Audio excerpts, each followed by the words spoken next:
Zdravo, u ovom tutorialu govorit ćemo o anonimnim funkcijama. Za početak reći ćemo da postoje dve vrste anonimnih funkcija, to su znači lambda i closure.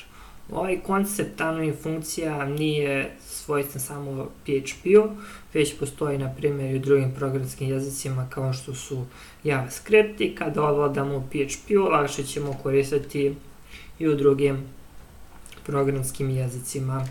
Hajde da početak da napravimo jednu anonimnu funkciju. Znači one su anonimne jer nemaju ime. Možemo da nešto ekujemo iz ove funkcije.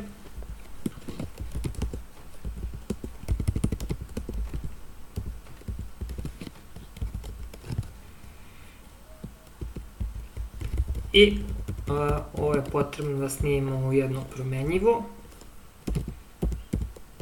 Nazvat ćemo je lambda. Ovdje moramo stavimo tačku zarez da ne bi dobili grešku sintakse. I sada iskusit ćemo je varijable, zatim zagrade, kao što pozivamo normalno funkcije. Snimimo ovo i kada osvežimo dobit ćemo ispisan ovaj string. To je znači, vidite, veoma jednostavno kada su u pitanju lambda anonimne funkcije. Sada i closure su veoma slični.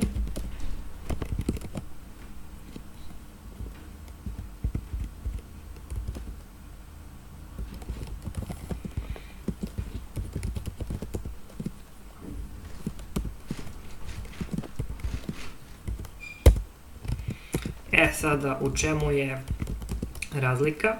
Ako u okviru ovog sklopa anonimne funkcije hoćemo da koristimo neki string, to ćemo uraditi pomoću ključne reči use, zatim zagrade i ovako ćemo proslediti ovaj string. Naravno gore moramo prvo da ga definišemo.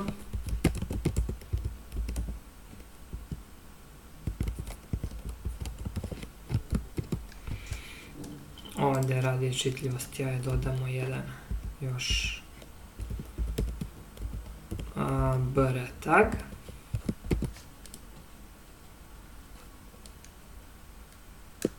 Možemo i ovdje ispod odmah.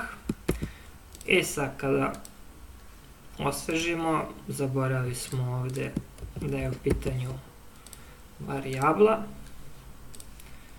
naravno i ovaj tačka zarez.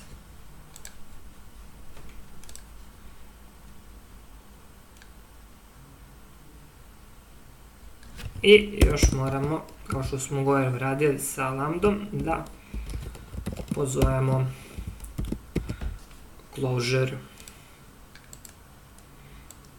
I dobili smo ispisan ovaj drugi string. Sada kada na primjer pozovemo funkciju getClass i prosledimo ovaj naš closure,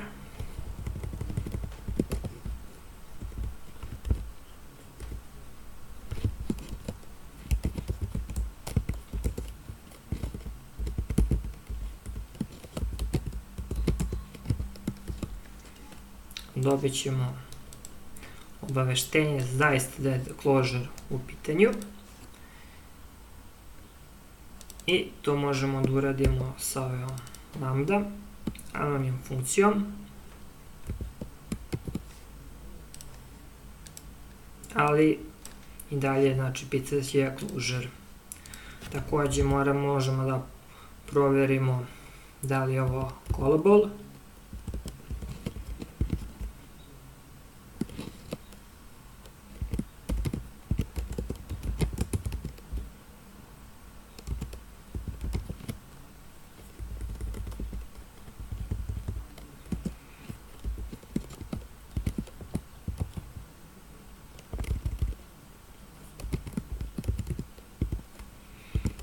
Prosto ima znači closure i lambda.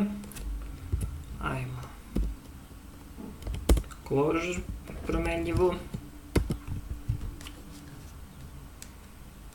Ovdje ćemo samo da stavimo još jedan br tag. I dobit ćemo znači true. Znači da praktično ova promenljiva može da se pozove kao funkcija. Eto, to bi bilo to za ovaj kratak tutorial u kome smo videli i ispisali šta su anonimne funkcije. Pozdrav!